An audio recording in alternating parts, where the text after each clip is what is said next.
What's going on? What's going on, everybody? What's up? Happy Sunday. Oh, and we see Next Man, Level checked in. They in the green room. Happy to see them back there. What's up, RO? What's going on? Edge of Panic, what's up, homie? what's Um, up, Edge of Panic? we're gonna have an interesting one this week. Next Level. They've actually been on a couple shows already. Um, Yes, they're he brand new. has. He's been campaigning. Oh yeah, Really, it really has some good mentors, I would say. absolutely. I've Behind seen him. he's been engaged in a lot of different, putting himself out there as part of the comments and engaged in the community and got a lot of good things going for himself. What's going on, Frank? Frank's always tapping into everything. So, without further ado, we're gonna bring him on so we can make sure we got all our audio and everything in check. So, here, hey man, what's going on? Hey, how's it going, guys? How's it Good. going? Audio is pretty good. Audio is pretty good. All right, Um, good. Not to put you on the spot, but I know you're a little comfortable with this scene already with the reptile community. I've been seeing you a lot. So a little bit about I'm probably not as comfortable as as you think. I'm even nervous for this. I'm nervous for all this stuff. I'm not the most social person, let's just say. But you gotta kind of like to be in this industry. You do gotta meet people and get your name out there if you want to be successful. So I do the best I can in that regard, but still far from comfortable with it. Hey, well, you know what? You make it look easy, so that's a good thing. Well, thank you. You have Appreciate it. a welcoming feel about you, and that's what I think that's needed. As far too often, some breeders or some vendors, and they mean no harm. They really don't. If you actually get them to open up and talk to you, they're really loving people, opening people, but their demeanor kind of may put people off from being able to get through to get there. So Yeah. you don't put that off. So that's kind of really, really good. Well, thank you. I don't know if you remember, but I met you at the beginning of my journey. You do remember? I do remember. Yes. Oh, you do? Oh, wow. Okay, yeah. Well, and it's not a bad thing. You have a very distinct look about you, so that's a good thing. Wait. He looks younger than what he really is. And when he says his age, you're kind of like, what? Wait. But so do you. What's that? But I mean, it's different looking from the outside in. You know what I'm saying? Oh man! So tell us a little bit about yourself on how you got started and where you are in the game. I just wanted a pet. I wanted a pet ball python. Always wanted one. Always loved reptiles, just like most of us in this industry. Used to go out and catch, snakes and lizards and horned toads and everything I can find. Go herping. I was herping, before herping was that's what I don't know. Maybe they always called it that. But when I was a kid, I was just catching stuff and loved it. Always was into it. I've had many, reptiles in the past, but always wanted a ball python. And when the time came to start to actually get serious about just getting one as a pet, I started doing all the research on husbandry and stuff like that, and what does it take to keep them, what do they eat, all the things, all the research. And when I discovered the husbandry, like I know this is a sensitive topic for maybe for some, some people like to keep them in an open aquarium, some people like to keep them in the tub systems. But when I discovered the tub systems, I thought to myself right away, I was like, oh, maybe I can get 2 or 3, because they don't take a lot of space. And that just led to doing more research into like doing the homework on which morph did I want to get, because there's so many different ones with ball pythons, way more than when I was a kid. Right. Way more. And so I found Morph Market and started looking at different morphs. One of the ones that jumped out at me right away was the Batman, because I was a comic book nerd as a kid. Ooh. And I was like, well, what does that look like? So I found one, and I was like, oh, that's cool. So I've got a couple of those now. But yeah, Morph Market kind of was a trip, because I started building a save list, and at the time they were going quick, and so it was during COVID, and I had this save list, and some of these they were up there in price. I always go big, if I'm going to get one ball python, it's going to be a really nice, something that I really want. And I saw some of these things that were going for like 5,000, 6,000. It was up there in price, and so created the save list. I go back in the next day to add to it, and they were gone. They were sold. I was like, what? At that price? So I added more, and throughout the week, I just kept doing that throughout the weeks. And every day I'd go in there, and the ones I'd save would be gone. Sold. I was like, what? So that's when the bell clicked. I was like, wait a minute, can I do this too? Like, so it's kind of how it started. It was a rabbit hole from there, and here we are now. And how long you been doing it now? Well, so when I met you in Vegas, I was pretty brand new too. I was only like, what was I? I was only a few months in at that point. Okay. So that day was a big day for me, because that day I wasn't even planning on going to that show. I woke up on Saturday morning, and I live about 3.5 hours away from Vegas, and I just was like, you know what? If I don't go to this thing, I'm gonna regret it. So I got up, showered up, and got on the road and just headed over there. And my mom lives in Vegas, and you met her as well. She lives there, so I went straight to her, and then we drove to the show together, and the rest is history, man. It was a big day, because that was when I got my first really big purchase, was at that show. I met people that just inspired me. You were one of them. I think you had a table. I think you do leopard geckos, right? Crested geckos, yeah. Crested geckos. And so you didn't even have ball python. So I know you were relatively new, but your videos, I watched a lot of them before I met you. So I knew who you were, and your videos were very, I like how real they are. You tell the story about the business aspect of it, the stuff that we want to hear, not just a lot of videos will show, how beautiful they are, which is great, and different morphs and stuff like that. But you were breaking down the realism of the business side of it, and what it takes to invest, whether you have the 5,000 or 100,000, whatever it is. You were breaking that stuff down, so I learned a lot from you. So when I saw you out there, I was like, wow, it was like that's Will, flawless.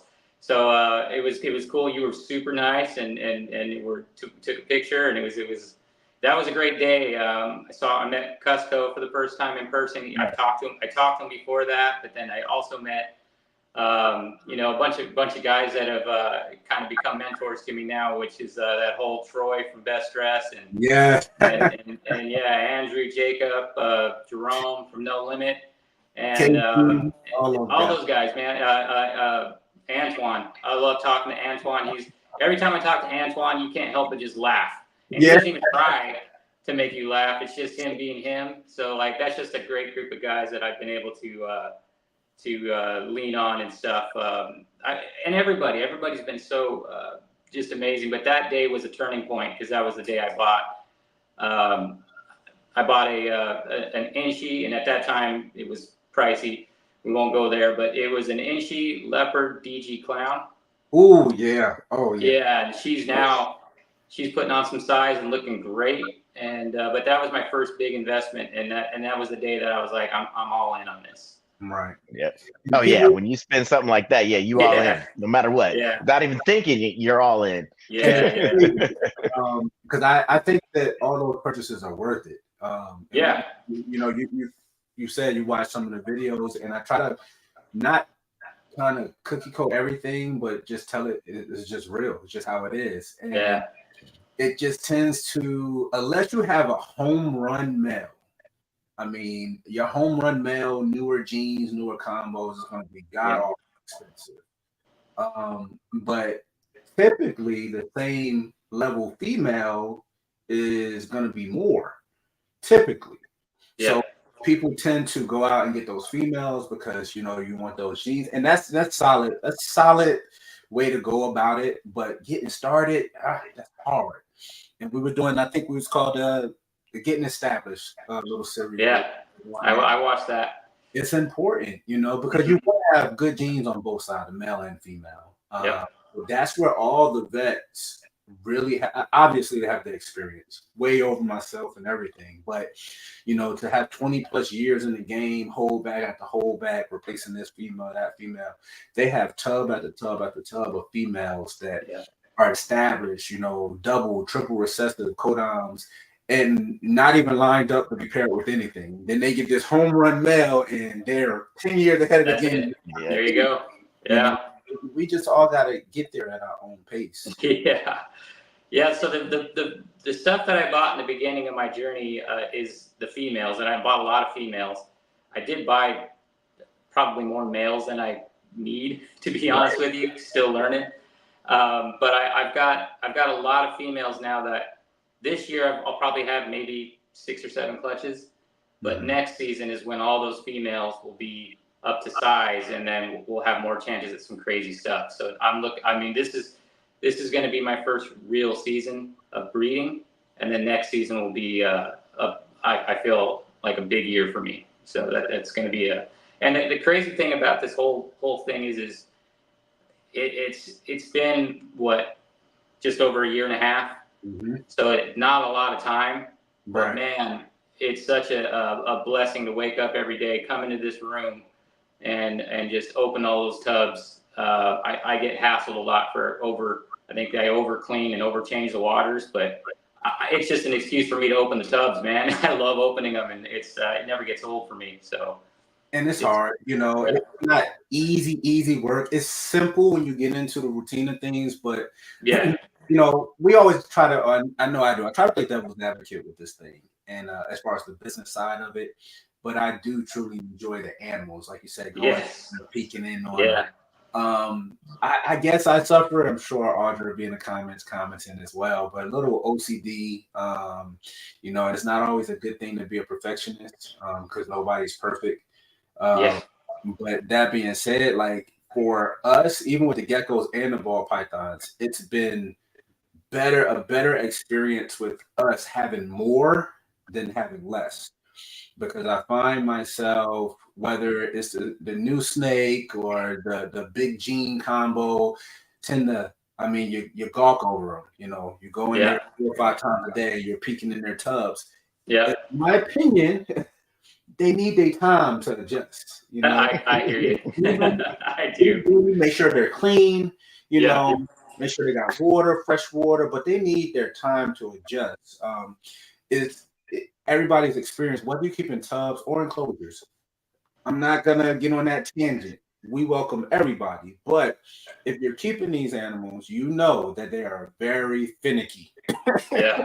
So it's like, what do you do that disturbs them, that's unnecessary, can put them off of food? It's just something. You upgrade their tub, say, oh, they need more space, and they decide to stop eating for 6 months. It's just some of everything. So for us, the more has been better. It just keeps us kind of flowing, paying attention to everything, keeping good records. And overall, it's been better. Which I see this is a great perspective, a great view. I love your poster behind you, your brand. Love. Who did your logo? I just drew it up.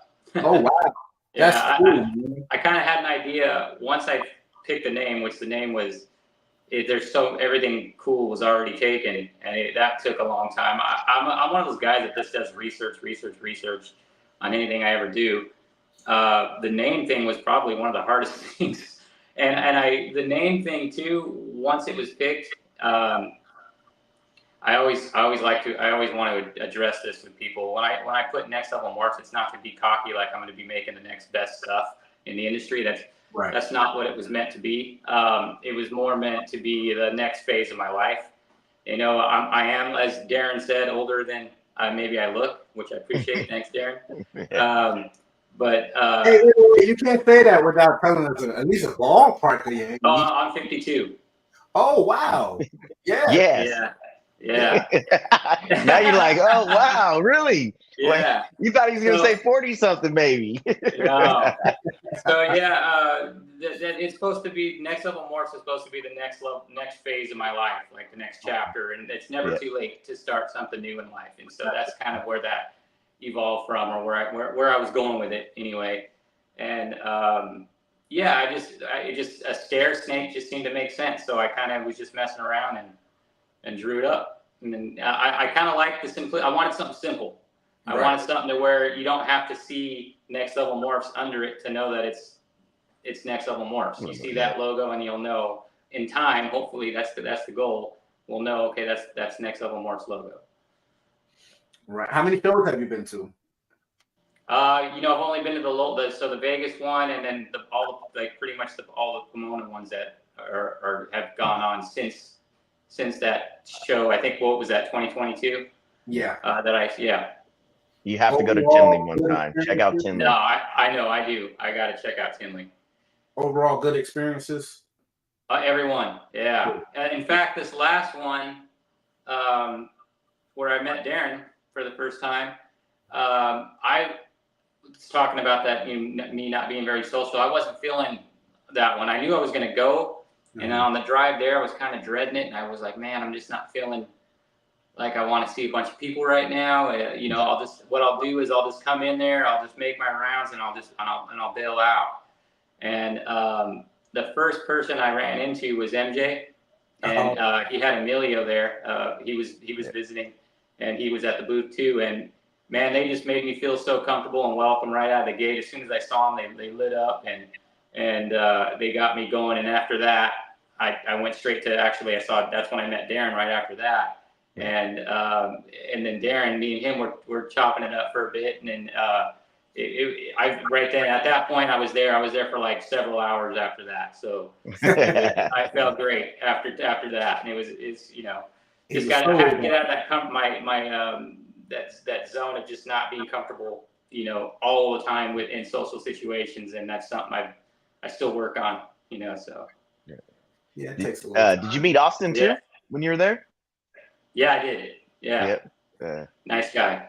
Yeah. No, he's cool. He's cool. Yeah. So your infrastructure, that's what I was getting to before I went off on my tangent on your design on your what does your infrastructure look like? I see your racks. Can you let me know how many racks you have? What's your brand of your rack, and the reason you made those decisions? I went with initially when I only had a couple. I had a ARS, just two levels of a single, like it had two wide and of the 40, 50 series tubs, two wide and then only two tall. Okay. But I ended up once I knew I was going to go big, that was after Vegas. I ended up going with Freedom Breeder. And the first two Freedom Breeder racks I got were the Proline series, which are great, but they're kind of a pain to put together and take apart, which I've already had to do. Take them out of the house and bring them into here because this is a separate garage. But after that, I went with their Classic series, which is just their industrial supers. I love those because you literally just stack them. And they're so easy. They're so nice. I love the Freedom Breeder. They're great. But I have two of the big, what are they? I don't even know what they are. The 40 series. Yeah, the 40 series. Two of those on the back wall here. And then as you can see this. Maybe you can. I don't know. Yeah, we can see them. Yeah. The FP10s. Those are for all the babies, yeah. Let me see. Oh yeah, no, okay. You can see it. There's like three full racks. Yeah. Yeah, the FP10. See the folder. You got the mist for the humidity. Yeah, I've actually got a humidifier back there. Good. It runs this room since I moved into this room. This was just a detached garage, single car. What I'm sitting in right now was just like a storage facility added onto the garage, and so I just kind of connected the two, and it's nice. It's a small, but it's good enough for where I'm at right now, at least at this stage. Who knows what it'll be like in a few years? I'm assuming I'll have all those tubs filled and hopefully just cycling out, in sales and stuff like that, and then just kind of maybe staying. If I ever need to add another building or something like that, then that means I'm doing something right and I'm on the right track. But we'll just see where it goes. You know, I'm just enjoying the process. That's the thing about it, is just I love this. This is my favorite place to be, is in this room, and pretty much always in here. So I even started recently doing my own rodents. Mhm. That's what I was gonna ask. If you breed your own rodents. Yeah. So that added a lot of work. And you know, people say, you know, if you love what you do, you never work a day in your life. They're liars. They lie to us. Well, that But, work you know with the what? rodents is different. Yeah, no, this really. You know what though, the rodent, they're a lot of work, and I've actually find myself enjoying that too. It's a whole nother, you know, deal, but I'm not doing those on a big scale, so I know that's, you know, I've got one big Freedom Breeder rack full, I'm filling it because they're breeding it. Man, they multiply fast. So Yeah. I'm still a couple months away from being able to feed my own collection, because that rat bill's not cheap. Oh Nope. yeah. The more animals you get, the higher it goes. Yeah. Yeah. Think about it. So breeding your own, I love that part because of I know what these animals are eating. I know how much nutrition they're getting. They're not getting dog food. You're good. You're good. Yeah. You know what you're going to feed your animals in the long run. And Will from RCR has been awesome in helping me. Oh yeah, giving me the best advice on what to feed them and when to feed them and when to pull, all that stuff. Like, and a few people too. Mike too from Insane has helped me on that, in that regard as well. Mike, man. Mike, big at too. top level. Oh man. I think the last time I spoke with him, he had something like 100 DG combo female breeders. I was like, what? Damn. Yeah. Yeah, he has a lot. It was something like 100 DG combo females on top of whatever else he had. Wow. Yeah, he's I knew he had a lot, but I didn't realize he had that many. Wow. He says his room is a smaller room, but he pretty much maxed it out. Maxed it out. That's what I tried. I tried to min-max this room as well. Not a lot of space to work with, but it worked out perfectly. I even have a sink that I had custom built for just this space. Let me see if I can. I don't know if I can. Oh yeah. Oh yeah. Yep. Absolutely. You see it. Yeah. Stainless steel, huh? Yeah. What's that? Stainless steel. Yeah. Oh yeah. Yeah. That's a help. That's a big help having a sink. It's been because before I used to have to, you know, when I was cleaning tubs and stuff, I would have to go from like the guest room, and then go through the hall, through the kitchen to the backyard, and then do tub. It was just a back and forth. But now that I'm in this room, it's so much easier, so much more streamlined. It's been such a, man, what a blessing. It's been amazing. Have you had your first clutch yet? Yeah, I've had two. You have two? What were your first clutches? My first clutch was a cinnamon yellow belly lace clown to a stranger clown. Oh. Yeah, like your first clutch. My first clutch was bananas. He already have a breeding stranger clown. So on that one though, it was there was 4 eggs, 2 of them were slugs, and then only one of the eggs made it. Oh. And so that was, and I didn't hit stranger, but I hit a really beautiful cinnamon yellow belly lace clown. And she's doing great. And then the second one was that same male, cinnamon yellow belly lace clown, to an inchy fire het clown, and I hit 4 out of 5 visual clowns, all different combos on that one, and they're all doing great too. So the ones coming up will be good. Right now I have I bred a pastel puzzle het desert ghost to a desert ghost, and she's looking like she's gonna go. She's huge. So that'll be if I can hit a couple desert ghost het puzzles, I'll be happy. Do you use an ultrasound? Yes, I'm learning that. That's the thing about this too. Is this whole thing is I'm learning stuff daily. and it just doesn't seem to ever stop. And that's one of those things, man. I had a hard time with the ultrasound. I'm not gonna lie at first. We did too. Yeah, it's tough, and but I've kind of hit my stride with it and figured it out. But I'm actually going to be doing some ultrasounding tonight, so we'll see. I want to check on her. She's huge, and then I got a couple other ones that I'm excited to see where they're at as well that I've been pairing. So total babies out of the egg that you've produced, how many has that been so far? 6. 6. Okay. Yeah. How many? Now, what do you say the biggest benefit of having that ultrasound is? Well, you don't waste a male. You're gonna pair something, because I found that some of these males will go off food when you pair them, and so you don't want to waste. You don't want to waste a pairing. Why do that?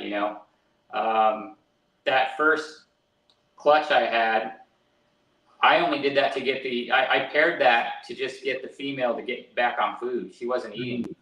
So I did that I was told, it's the importance of having mentors and then being able to get advice from the community is they said, hey, try putting a male in with her and see if she goes back on food. That works a lot. And so I did that, and she did. She went back on food. But she was also would go back off, so I put them in again, and then from that, it wasn't I didn't think she was ready, but apparently she was, and she ended up having that clutch. I only got one egg out of it, one baby out of it, but she's like a beautiful baby. I'll keep that one forever. That's my first one I ever produced, so that one will never leave. That's what I'm talking about. Sentimental value. Yeah. Wow. So, just have those first breedings. It's kind of crazy. Those first pairings was They were our rodent specialist, Audra. She loves you like the rodents? Yeah, she does. She tries to keep them though. And I'm like, wait, make food. Yeah, I just did the full tub cleanings yesterday for the rodents, so they're good for a week. But yeah, every week I do that. Like to keep them clean, and they're multiplying fast like crazy. Wow. Yeah, because what is it? I may be wrong, but is it like every 22 days, 20 days that they have babies? Right around there. Yeah. Constantly, but which is good, Now, trying to get numbers up, but when we're sitting here looking at them, like I said, the more the better. We're sitting here looking at them week after week, like 21 days is a long time for us at the moment, but I'm sure when everything is full swing and we extra wraps up, and it'll go really, really fast. But Banna, what's going on, Banna? Definitely shout out to her. As far as your growouts and your breeders that you have now, what number are you up to? 79. Wow. Yeah, that's huge. All in how many years? 1 year, 2 years? Just over a year and a half. Just a year and a half? Yeah. That's pretty fast. That's fast. Yeah. I just went real slow. I know. I gotta slow down on the you know what? But right now it is a buyer's market. It's because remember, you came in, you've seen those high prices, right? Yeah. I watched them go up. You've seen those high prices, and now you're starting to see them go down. Now you're like, but you know the value of what that thing can be. I know the value, and it's hard to not pull the trigger on some of these deals right now, man. It's insane. So man, compared to what I was paying when I got into now, and I have faith it's gonna even out, go back up. Everything's gonna come back around. But I mean, how can I pass on some of these deals? The latest one I got is just gorgeous. It's a Orange Dream Black Pastel Calico Clown, and she was already 1,400 grams. And most of the stuff I bought has been small, like babies, juvenile and stuff like that. But something like that, and it was from originally produced from Bob Vu. I couldn't pass on it for the price, and so I just was like, man, with the males I have, I can put something really nice in her. Not even sure what to do yet, but I know I can do something really cool with her. That's exactly how you got to think. We were talking about before, being able to maximize your own collection, not just grow. But you just got to be smart. I know a lot of people are upset, with the market and spending a whole bunch. We got in during COVID, we going through all the growing pains. But I don't know. I'm optimistic, about things. I'm excited, anxious at the same time, because if this is supposed to be the lows that we're all going through, I'm excited about the future. And that's why we all talk about the business side of it. This is not like the norm in the business world. It's really, really not. You pay $5,000 for an animal. Okay, cool. You have the infrastructure and everything. And you got this nice male, and you're gonna breed them. Even in a couple of years, people are getting a little upset because it's such a drastic drop. I get it, but depending on what you pair that male to, even if he replicates himself or a couple genes better or a couple genes less, and that $5,000 in 2 years is only worth $1,000, which is what we're experiencing right now. Right. It's dollars and cents. Don't kill me, guys. But dollars and cents, it really ain't that big of a deal. It just kind of is what it is. 2 years, you breed them to 3 females, 4 females, and 3 of them go. You're up. Even $1,000 a baby, counting your own. So to know that we're going to at least rebound from this. The only time you lose is if you sell that animal. You sell that animal before you breed it, you lose. Keep going, just feed them, get them up to size, and breed them. You will win. That's exactly. We did that video. It sucks to look at it dollar for dollar. $7,000 for a clown pie female. She doesn't go.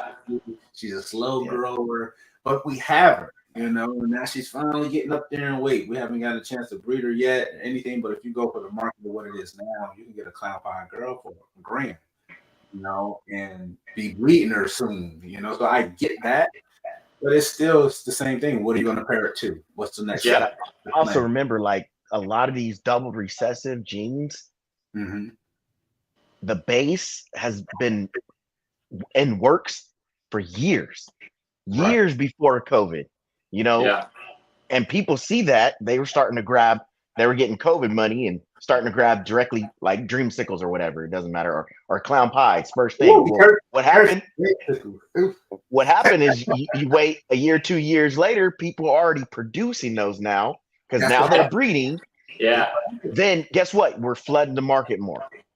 With that same gene. But the only way to get it out there is like you doing these videos and putting ourselves out there and going to these venues and meeting and greeting people.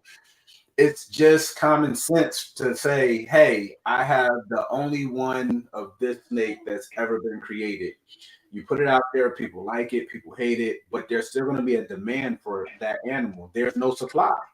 So now when you reproduce it and you sell it, and now the people you sold it to are reproducing it, and you have more people that have that animal available, the demand is still there, but the price is going to have to go down because there's so much in supply.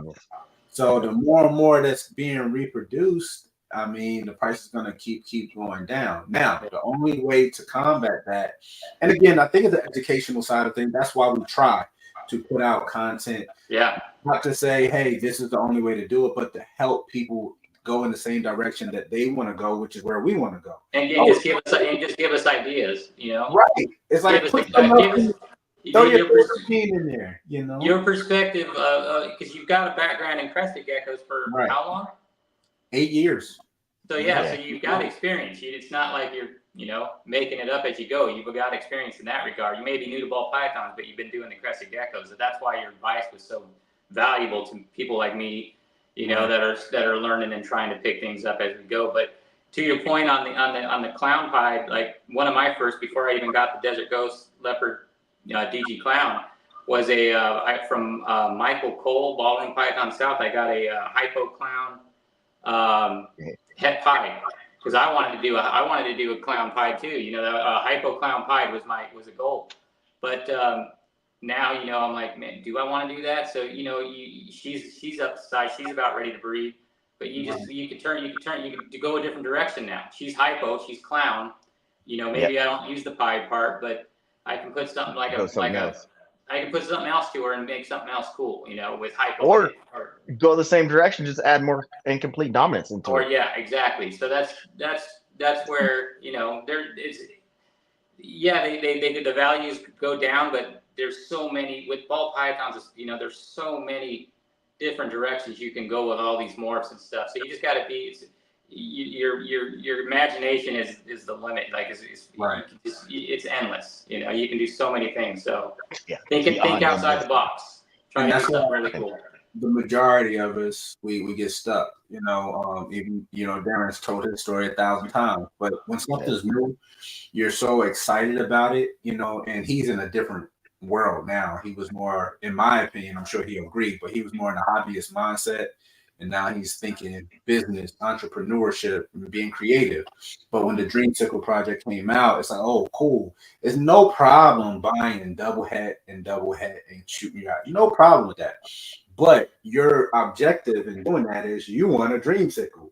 But once you produce the Dreamsicle, it's like, all right, where do you go from here? Like, yeah, you just keep reproducing Dreamsicles because, unfortunately, I'm using that for an example, but that's the primary reason of why those projects, whether it's Clown Pie, whether it's Dreamsicles, they plummet like that because people are not throwing in the incomplete diamond. They're not being creative. They just want to recreate the wheel over and over and over. Yeah. Or if they have incomplete dominance in it, and then they happen to produce a Dreamsicle, then you'll see more of those. But because your odds 50% is going to have the extra gene in it or not.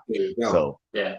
I see what you're saying. Dreamsicles too are one of those animals, one of those combinations that if you have it on your table at a show, people that aren't into the super into it, aren't breeders or something like that, just see them as want a good pet. Those are one of those ones that attract people and go, what is that? That's cool. It's probably not a bad one to have if you do have them. Let me ask you a question. So I know you came in. Nobody was talking about auctions. Now you're in and everybody's talking about auctions. I've been there. When I first got in was before they were having auctions. That's when I got into it. The last downfall, and then everything else started going up after that. Right. So what do you think about the auctions? Man, that's a tough one. I haven't really, I don't have experience with selling yet. I want to build up my stock before I even open up a Morph Market account to where I'm selling. I don't know if that's wise or not, or if I should just do it now, because I pretty much all the last clutch is all for sale. But as far as that goes, I've seen people put animals up on auction. Maybe I've seen some good ones up there, and I've seen some that people are just probably just wanted, no reserve. Let's, just probably want to not have to feed anymore. I don't know if that's the right thing to. I'm not trying to be, I feel like some people, it's a good way for some people to unload stuff that maybe they don't need in their collection anymore, and they're willing to take a hit on it just for that. So I think it's a good thing. And then I've seen some good animals go up and get, I've seen some good animals, get sold for a really good price, like where I'm like, dang, I wish I would have bid on that one. But then I've also seen some animals go that probably should have went a lot higher and didn't. So it's a mixed bag. That's a tough one for me. I'm probably not the best person to ask on that, as I just haven't sold anything yet, and I'm not quite there yet. But I mean, I can see myself using it, at some point. I hope it lasts. Do you guys think it's going to last? That'll be a permanent feature. I don't know. I think it might be permanent until the market changes. I think as long as people are using it, which honestly feeling like if you're not a big breeder and you're starting to use that, it brings attention to your morph market. Yeah. Because people are always looking for deals. But at the same time, we are hitting those new and entry level people coming in to the game. So that's bringing more people in, and then you build more clients. That's why I say, if you're going to start a morph market, start it now. I wish I would have started mine sooner. I wasn't about it. I don't need a morph market. I was like, I'm good selling by myself. But the outreach that Morph Market has is pretty big. Yeah. Yeah. No, I believe me, I can testify to that, because when I discovered it, I have to try to not go on it because I'll buy something. So probably on your phone. Stay away from it now. But in the beginning, man, I was up 1-2 o'clock in the morning just going over every single thing on there. Yep. We need it. Morph Market Rehab. Morph Market Rehab. Yeah. I'm gonna start that. Darren, you came in and they were having the auctions for the side of things when we started this. Like it was really weird when we because we was in law enforcement, we decided to take it on as a business and rock and roll with it. We had we ran in that, it felt like every obstacle possible, and we just tried to come up with a plan to circumvent it and avoid any issues. But that was right around the time that Facebook started banning animal sales and auctions. Yep. So we were branding, we LLC'd, and we were rocking and rolling. It's like, all right, we're here, we're gonna sell this and we're gonna do that. And then we're sitting there looking like, well, there's no platform to sell them on. All the people we communicate and built these relationships with, we couldn't necessarily put your animals out there in front of them because it was against their policies. So we had to figure out a way. That's when we said, you know what? We started at the very beginning. We said we want to establish ourselves with a platform, website that 99% of it, you're pretty much own the entire thing. You brand yourself through there and make your animals available direct to your people. And then everything else, we built advertising and marketing around that, where even when Morph Market rolled out, we definitely joined that. We made quite a few sales on Morph Market. We love Morph Market, but Morph Market we use differently. Well, we on the Crested Gecko side now, we don't make as many sales on Morph Market because a lot of times we make sales directly through our website. But we utilize Morph Market to put your animals out there. So those people looking for specific things, whether ball pythons or crested geckos, they'll go to the hub. This is the melting pot. Everybody floods to Morph Market for animals. So maybe they weren't thinking about Flawless. And now when they see an ad come across, oh, wow, oh, wait, they got their own site. Let me check out the site. And now it draws them exactly where you want them to be. So social media as a whole kind of helps your whole brand grow and put yourself out there. But we were literally trying to work on workarounds to figure out the same way we're doing the snakes now. We do believe at some point there's some value in having a website still. Morph Market will always be king, but we don't support no BS or drama. So whether you like something or not, we're just all about the business side of it, take our opinions and feelings out of things. But what ends up happening, if people decide they don't like Morph Market for the brand or for the owner or whatever, then you have those controversies going on. Yeah. You may lose sales as readers. If it's a lot of things that can happen in those situations, just like Instagram, just like Facebook. We had it at one point where Instagram just took our Instagram page for no reason. We had to that's crazy. That's scary. That's scary. I am not a social media guy. I only got back on it for ball pythons and for the community, meet people and get the name out there. But man, and I don't post nearly enough, but I have put a lot of work into that. And if that ever happened to me, I'd be bummed. See, it never happened on the snake on the exotic channel, but on Flawless Crested Geckos, we had over 8,000, I think, followers, literally organic. Wow.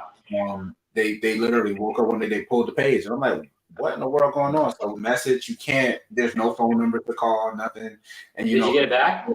Yeah, it's great. I had to contact Facebook and through Messenger and message them through marketing and advertisement for them to look into it. Then they asked for us to send a picture with our ID. We had to email at it. It was a long drawn out thing that really took about a little under than 2 days. And then boom, it was back up. We had to send out LLC paperwork, show that we're a brick and mortar because their policies are crystal clear, but it sounds crazy. Instagram automatically assumes you're in the wrong no matter what. So when you're in the wrong, take your page and wait for you to prove it out. So you actually, believe it or not, we don't really put things up there saying this is available for sale on anything. Yeah. Geckos or ball pythons. But per their policy, you can. If you have brick and mortar actual store, you can post animals for sale. But I would play that game because you're gonna have to justify. Yeah. Just every time they snatch your page down and it's just a waste. Now, I don't know if you know this, but if you could really, if you're verified, meta verified. Mhm. Can they take your page Yep. now too because of that for that same thing? Mm-hmm. I know you weren't the only one that lost their page. There was quite a few people Actually, that lost their page. we helped, I want to say 5 or 6 other breeders get their pages back. And because I just explained some of the same process, we were watching. So I watched so many YouTube videos on people why they got their page, because they won't tell you why they took your page. They just tell you to verify who you are, and then you send in all this information, and it's a waiting game. I think ours was the quickest turnaround because that was our livelihood. We made a lot of connections through Instagram, which sparked us to really go off on this journey. We got on our YouTube journey really, really late, and YouTube and Instagram have this big battle going. It's a major, major clash. YouTube, for the most part, is still king when it comes to the long form videos and platforms. We've sold a ton of snakes through subscribers and everything on YouTube. Instagram is really, really petty when it comes to things. Actually, Darren knows this personally because I walked him through a lot of this stuff that for face value you won't see. You can post on Instagram beautiful pictures, beautiful reels, and let's say you have traction going, you're reaching 100, 200 people that are responding, they're engaging. If you make a video or a post and you mention YouTube, your whole post going in the toilet. Really? Oh wow. 20 likes. If you post, hey, I'm gonna be on this show, boom, boom, boom. We're trying to keep reinventing the posts that we do for this show. We consistently get 100 plus likes on our reels, on our pictures. We're trying to be creative on how we post that we're going to be doing these shows. That's why we never post saying YouTube. We're going to be on YouTube. We never post that because we're trying to be creative so we can put out more information. So now we'll put together a nice picture, but they don't like the 1080 by I guess it's 1920 by 1080 length, the little portrait landscape view. They like portrait, they like the square. So we put it in Canva and we make the post square. But you still see that they shadow ban you in a sense, because even with this post, I think if I check now, it's something like 25 likes that this post was, that this video was coming out. So we keep changing things up, tweaking it to try to circumvent a process that is not public. They nowhere they put that, hey, we shadow ban you if you do this. They just do it and nobody's going wrong. Yeah. So it's hard. But Darren brought up his page big time. He was, how many, you were down to what, get like 10, 15 likes? Oh yeah. It was down low. Just calm down. You got this. Yep. Just keep going at it. But it's also the way you post. You can't do it in portrait mode. You do it in portrait mode. Guess what? That gets you shadow banned. You won't get many views. And sometimes it looks better in portrait mode, but that's not what they want. Yeah, I have no idea. It has to be that certain format. It's crazy. It's like, what? I didn't know this until this guy told me. I'm like, but now, if you notice on Instagram, there's AI you can talk to. Right. So when you go into your message part, there's a little circle in the corner where it's search bar. Ask it, hey, how do I get more followers? It'll tell you how to do it. I had no idea that was a feature. Yeah, wow. It's crazy. I didn't either till the other day, but yes, I did it the other day. Yeah, everything I've done on mine so far, which has only been a year and a half, since I got since I got back on social media because of the ball pythons. Right. It's just been organic, just posting. Like I said, I don't post nearly enough. Like once a week on average. I should probably do 2 to 3 times a week. Right. But every follower I've gotten so far has just been from the reptile community for the most part, which has been great. What kind of helped me is posting every day. You have to be consistent. And I wasn't doing that. I wasn't posting all the time. It's hard though, because you only have so many animals, and I always try to show something different or do something different. I think I overthink it. That's me. You definitely, if you have 78 animals, including holdbacks and your breeders, you got enough animals to make over a year worth of content. It's up in your head that way, because this is a little cheat code for anyone listening. Just an opinion. This is not what everybody need to do. But if you're on social media, let's say you go in a room, you do all your cleaning, all your work is done. Now you go through, you're going to have animals in shed, the whole 9 yards. Okay.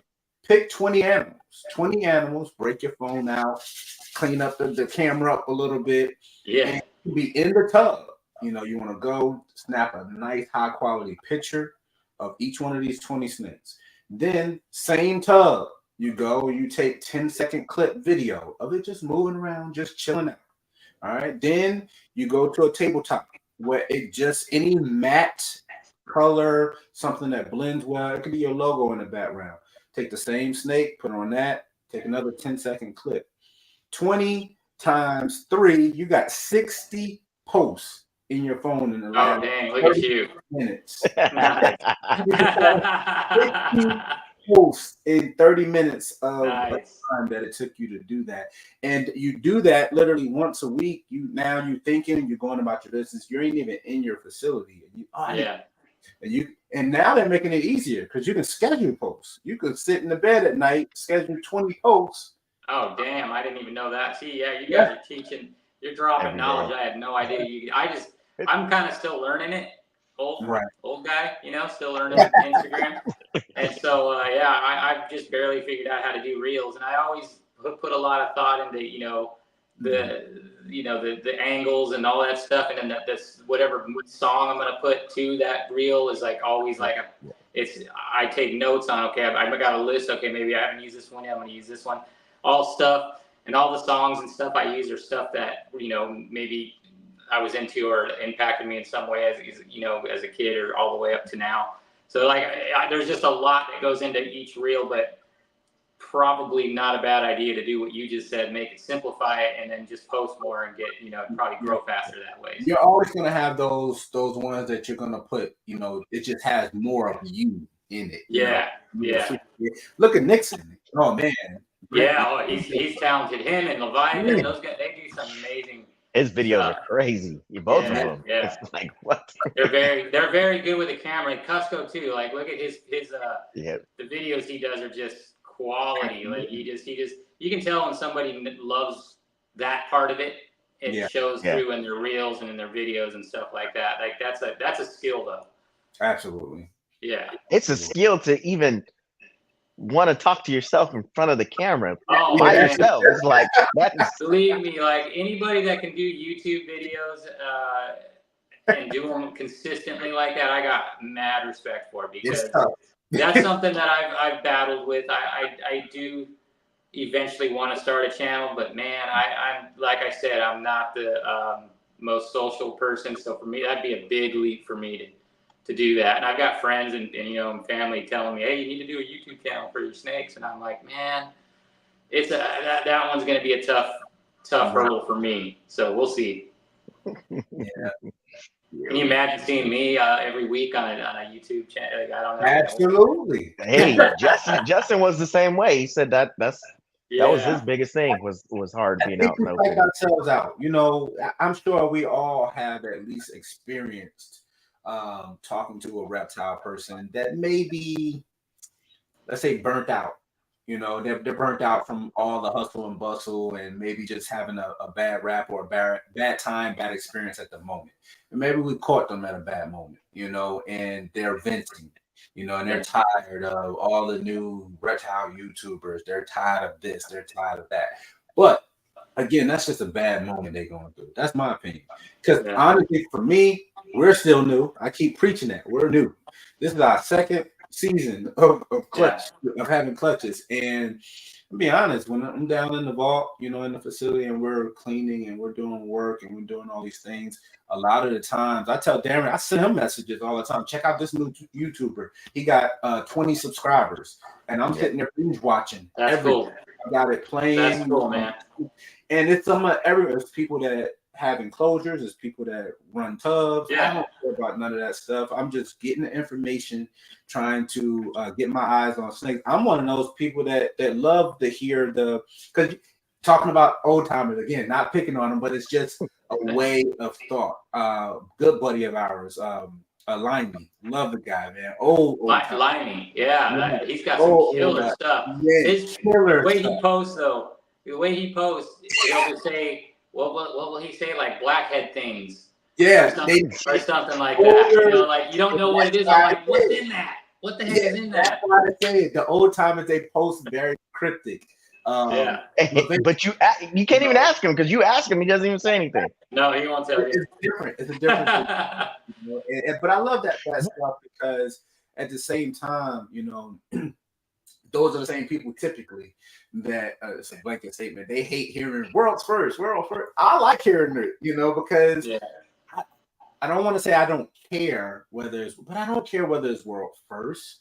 It could be the third one ever made. I may have never seen the combo. So I want to see those because it's going to be amongst very few that's ever been created if it's not the world's first. So now I can use that as reference, especially if you're working in a project to see if, you know, maybe you hit a combo, you know, similar to that, but at least you could say you've seen that. So I'm excited about all of that, you know, and where the whole industry is going, where certain combos, we're still making world's first. There's still so many to come. Like there's so many things that haven't been done yet. That's another exciting aspect of this industry is there's so much to do. There's so many. It would take 100 years. I'm just throwing that out there, but it would take a long time to get every single combo into every single combo and do. There's just, it's endless. That's why like you're only limited by your imagination and what you can create with these incredible animals. You know? Right. So that's what makes this such an exciting thing. Where I go to bed at night and I'm like, man, I can't believe these animals I have in my facility, and then I wake up in the morning and I'm like, man, we're at that same spot. You know, it's incredible. So me and Aaron talk about that all the time. Shout out to Nixon. Brandon's going to be out there and Tinley doing a video, so I'm excited about that. You know, every interaction I've had with Brandon has been extremely pleasant. Well, that DG clown I have is from him. I'm sorry. The desert ghost that I bred to the pastel puzzle het DG. So wow, I got that female from him, and she's looking like she's gonna go. So I'm excited for that one. 6 degrees of separation. See, everybody, I feel like people doing it, but again, it goes to being creative. There's nothing wrong with having an awesome state. There's nothing wrong with having a normal. You think there's something wrong with planning to produce more normals. It's just an opinion, you know, because I feel like too many of them end up in not necessarily the pet trade, but just in the pet stores. And not all pet stores are bad. It's just, I would love, which is our goal. If we're going to produce snakes, we're going to produce snakes that we want. If we miss on the odds, we want to make sure that the snakes that we're still producing are snakes that other people want. And not just get a snake by chance, you know. So, nobody wants this snake, so this snake is going to be here. The problem we run into breeding is, you know, I feel that it's ethical to understand that we have to feed our snakes, no matter if we're paying for rodents, which we are, or we're breeding our rodents. So we have to make sure we're feeding them consistently, whether they're a 10 gene combo or they're a normal, this het clown. It's still our responsibility to feed them. So absolutely. You need to make sure at least you have an outlet. What is your plan? Okay, if I produce, 10 normals, my plan is to keep them here until I give them to responsible homes, or my plan is to send them to responsible homes or donate them to school where they're gonna be in a science class where they can show them off and live a good life. What is the plan?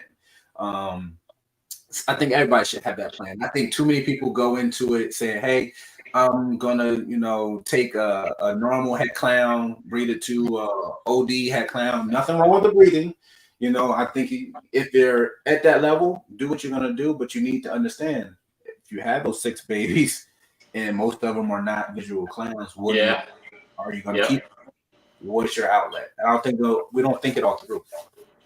Yeah. No, you kind of have to do that. That's a good point. Pretty much every pairing I make, maybe once again, I don't think there's such a thing as overthinking that. You want to make sure even the ones that you're not. Oh, hey, Mom. That's Mom. Your mom looks young too. Yeah, We see where you get it from.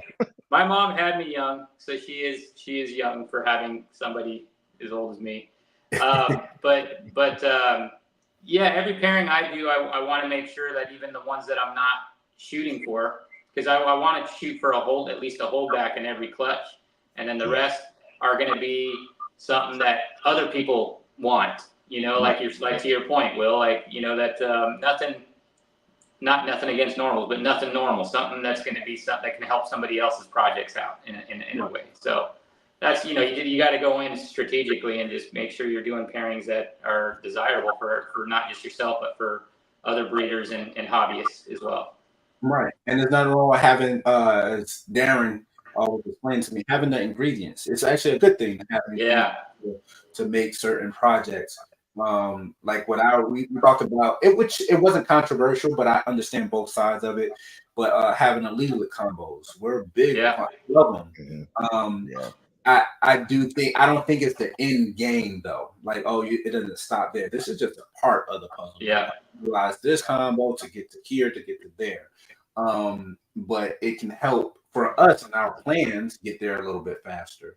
Understand that it can't reproduce itself on its own. I did hit 2 elite combos in that last clutch. So. Oh, did you? Yeah. What you hit? Cinnamon inchy lace clown.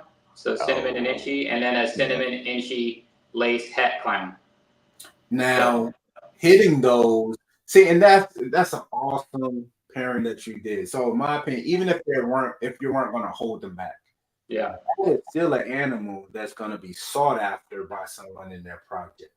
You see, that's exactly what I'm talking about. Even when I talk in reference to the elites, because somebody may want to go a complete different direction, and those productions will get them there. Yeah. But they have a lot of value in the market still.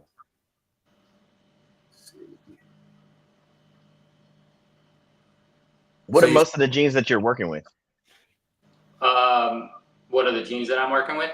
Yeah. Recessive wise. A lot of clown. I bought a lot of clown in the beginning. I always say this. I wish I would have bought more puzzle in the beginning. I love the puzzle gene. I think there's just so much to do with it. And I have big plans for what I do have, and I actually have accumulated a bit of it now. So, I do have quite a bit of that now as well. But I know this is a controversial one, but I've got some zebra stuff that I'm excited about as well, and we'll see how that goes. But whether it's Super Mackenzie or whatever it is, I like what the gene does, especially with pastel in it. So I've got some plans for that, and there's some good stuff on the horizon with that as well, and other stuff. I love True Ghost. Anything True Ghost is just it's one of the most underrated. I feel combo. There's such long legs with that too. So a mixture of all those things will hopefully be what the future holds for what I'll be doing. The snows as well, but I think I like them. I just feel like, because I wouldn't mind having a female or two here, but as far as furthering that snow program, I think it ends up bottlenecking. You end up stuck. Yeah, it's cool looking. I hear you. It's like as it is. I've seen what's the BALLZ Theory has one that I see a lot on there, and it's beautiful. But but then again, like to your point, what can you do with it from there? Who knows, man? It's like it could stick there, or maybe there's something else that we don't know about yet. That's what's cool about this industry, is like that hasn't been done. That's going to take it to a whole nother level, which will the lavender snow dreamsicle that Jason made with age. At first, when they came out all white, but with age they added color, and I saw those when he first produced the first one. So when he did that, it was basically a triple het to a triple het. Mm-hmm. He hit everything, and then one of the all gener, but everything down the line just came out of that clutch. It was kind of crazy. But when it was first born, it was really light, but now he showed on video it got darker with age, but better. Yes. I wonder how, like Tofino or Candino DPI will look, or if anybody's ever Who's done it? Yeah, because people hate on lavender albino and candy. Who's gonna try it? Right. Yeah. Man, Candy took a big hit, bro. Big hit. I was like, wow, that's almost unbelievable. But it took a big hit when people found out it was a Lilac with albino. It took a big hit. I may go against the popular opinion, though. I like the candy pies better than the dreamsicles, but that's just my opinion. You know, hey, well, that's all. Everybody could have different opinions, and I don't think anybody's wrong. You know, like, well, tell Justin to produce one, and I guarantee it'll change the outlook. Hey, you got a lot of responsibility, man. Man, they say heavy is the head that wears the crown. You got a lot of responsibilities as far as driving the market and what direction he wants with his own collection, knowing that all eyes is on him. I mean, that's really, really tough. Have you seen his latest lace video? Yes. Oh my gosh. What? You haven't watched it, Will? Oh man. Right at 9 o'clock, I was watching that at work. It's ridiculous. That's my favorite codon by far is lace. And I got a lot of it. And I plan on putting pretty much everything. That's a great everything. Game, put it in puzzle, put it in everything. When I seen the DG clown, and I said this before, and the white lace clown, just nothing else in it. White lace killed it for me. I was like, that's it. I need white lace clowns. I need white lace clowns, combos. I've got 2 shots at white lace clowns right now, pairing. Oh wow! So yeah, we'll see. I one of them is it's funny. Both my lace males are cinnamon, which is not the most exciting thing. But the pairing for one is that same male, the lace cinnamon yellow belly clown, to a fire lace het clown female, and she's gonna go this season. She's huge. And then the second one is a cinnamon white lace het clown to an orange dream yellow belly lace clown. So that'll be a high chance for a white lace clown there too. So there's 2 chances. We'll see. I'm gonna keep an eye on those because that's it. That's it right there. It is, because some people might not want to admit it, but the stock just went up for lace. I'm sorry, I put it out there. The stock went up. Well, I mean, it never really dropped that much, really. It never did. And lace, man, from the first time I saw what that gene did in an old post from Justin, I was hooked right away. It was before I had anything. I was like, lace right away. So that's one I've had, and I've been blessed enough to add a lot of that into the collection. So that was a good one to pick up, because the first person I seen with lace was Ozzy, and it was pretty expensive at that time. And I was like, can't get it. It was up there. This was years ago, and some reason he just faded out of lace, and it came right back again. This was 2012, I think. 2012. Wow. Dang. So but it was up there. Back on that stuff, but I would say lace is still going strong right now, solid. Puzzle still going strong, dropped in price, but it held such a high price for so long. Yeah, I mean, it was only bound for the drop, and it's only dropping in the simple combos. Simple, just single gene puzzle. Yeah, be as expensive as the other combos, but and then actually the other gene that me and Darren and Grim, the Grim Reaper, you can't find them, but the Grim Clown through the ceiling, like they more than doubled in price. I'm actually kicking myself because I remember when we got the Grim Reaper male, because he's not het for anything that I know of right now. But I actually sent it to Darren. There was a Grim Clown that was like $1,000. I need to see that. I don't even know what that looks like. Grim Clowns are up now. Really? Yeah. What major incomplete dominance that's new that you don't have in your collection that you want to add? Ooh, that's a great question, man. I like that gorilla. That gorilla. So I like dark jeans, man. I love the dark jeans. That one is very intriguing. I think I missed the boat on getting into that. I know that it just started, but they did sell a bunch of it, or they sold some of it to people. Some of it, yeah. Left. So He had it at Tinley. Oh, did he? Yeah, Did he he had have it. They were already sale or sold just- when I walked up to the table. They were already sold when I walked up to the table, and this is Friday. Friday, I walked up, they're already sold. I was like, wow. Yeah.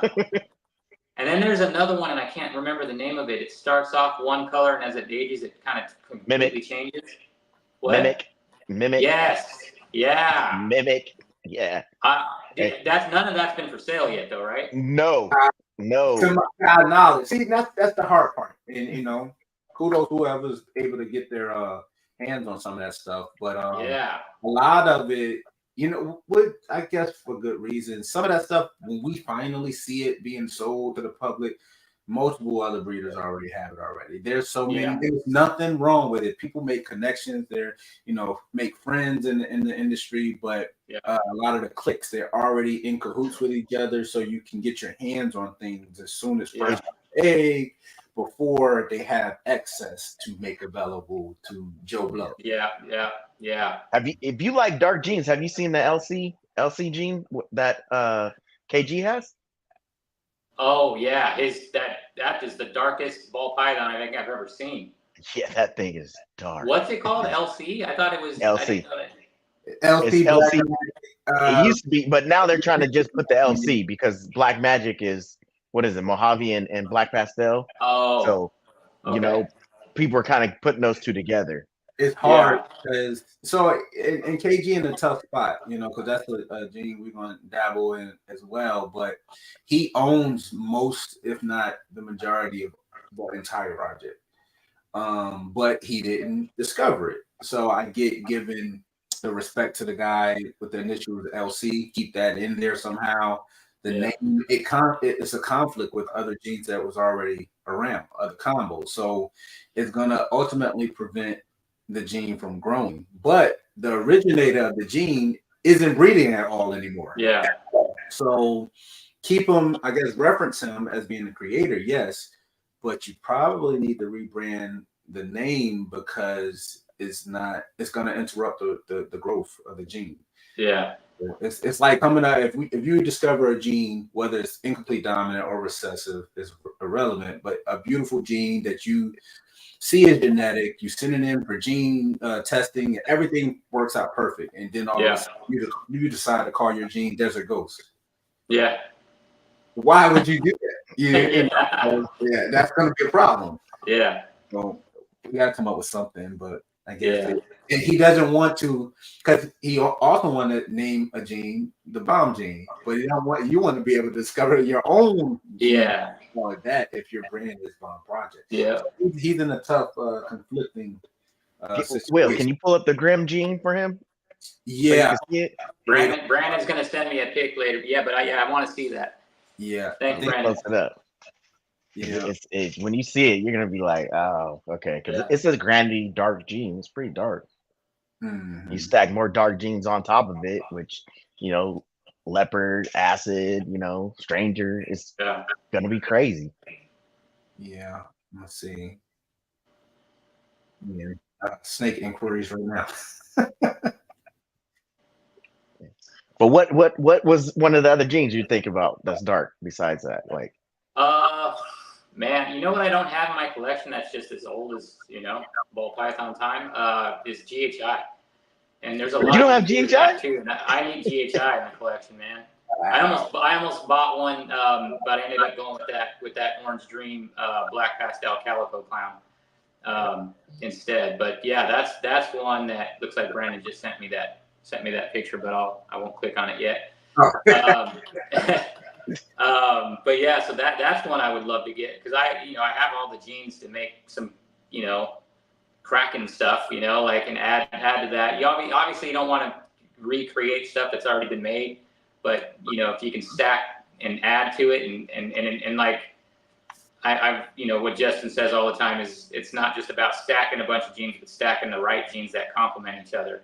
Right. And that's part of the trick. It's just figuring out what those genes are. So, but yeah, that's definitely one. Another one we were into that I really like is paint. And so, it's so hard to limit. There's so many great genes out there, and you want to try to, do you specialize in just a couple different things, or do you, man, with me, it's been hard to not just focus on just a couple genes, but there's so many I want to do, so many different things. I don't see a problem with kind of diversifying your portfolio, because if you just went from one gene, just say, hey, I'm going all desert ghosts, and you just go all desert ghosts, you can only sell to people that like desert ghosts. And now I'm starting to hear people that don't even like desert ghosts. It's like, wow, that's crazy. Oh yeah, that's crazy. So it was the first one I heard, and then after that, it was like they started coming out the woodworks. Yeah, desert. Yeah, I mean, there's no reason not to like it. Especially, man, you put hypo in it. Oh wow. Yeah, that's nice. Yeah. That is nice. Yeah. Wow. That's interesting. Yeah, and they're pretty deep. They're pretty deep, and I see them post quite frequently. Different Grim. I think they actually had a Grim Reaper clown too. This is the Grim Reaper clown, but they had a bunch of Grim clowns as well, which look different. So Grim Reaper is the super form of Grim? Yeah. Yes. Okay. Killer name. That's even a cool name. Yeah, it is. Wow. Really, really cool. Is that a gene that's you can get? Is that for sale, or is that hard one to get?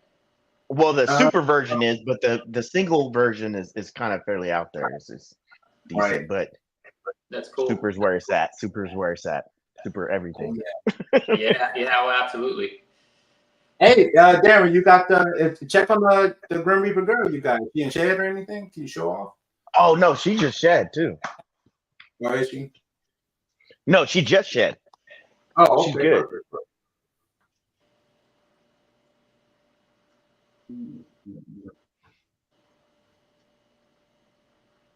Oh wow. Yeah. And that's just it almost looks like paintish. Yeah. Mm-hmm. And the super version, just think if you added paint to this. Wow, dude, that's really cool. Yeah. Huh. It's like that's crazy. A new one for me. I hadn't even heard it until this show. So see, you learn something new every day in this industry. There's so many that are out there. That's cool. It's crazy. So many genes that are out there. Yeah. Especially incomplete dominance. I was about to say some of it probably end up testing out being the same as well. Some of that stuff is going to take a hit, but I'm interested to see where it all goes. Yeah. How to differentiate between them. Yeah. So what's your plan for this season production? That's when you're going to start maybe your Morph Market or push more maybe Instagram? Probably this season after I'm hoping to have a few more clutches this season. And then I was planning on starting a Morph Market, but Darren says start it soon. He wishes he would have started it sooner. So who knows? Maybe I will do that in the next month or so. We'll see. Okay.